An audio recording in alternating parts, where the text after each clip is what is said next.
Well, the post-Brexit referendum range is really 120 to 145, although most of us will narrow it to 140 at the top side. So the 130, 135 is pretty much in line with what the market was expecting if we get a Tory majority, which is what we're going to get right now. So, but looking beyond, we think that this is probably the stronger side right now. We think that some profit-taking might set in. The challenges are still ahead of us. Getting Brexit done, will probably qualify only for January 31st. The full Brexit is still December 31st, 2020.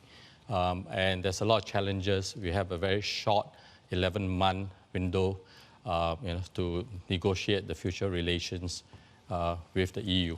And I guess we need to see how this proceeds. But in the short term, I think given the election result, there's definitely a lot of relief that there won't be political paralysis. The opposition, Labour and the Lib Dems will be busy with their own leadership challenges ahead. Certainly, though, you of course say that the Brexit story and the uncertainty doesn't necessarily go away because we still have that transition period to deal with, but it would certainly be significantly diminished, though, in the short term and out to the end of 2020. If there's such a sizable majority on the floor of Parliament, then it's going to be much easier for Boris Johnson to get these deals with the EU, of course, formed during that transition period through the Parliament.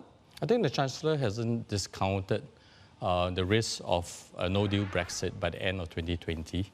But that really depends very much on whether they will try very hard, to achieve the full deal with the EU.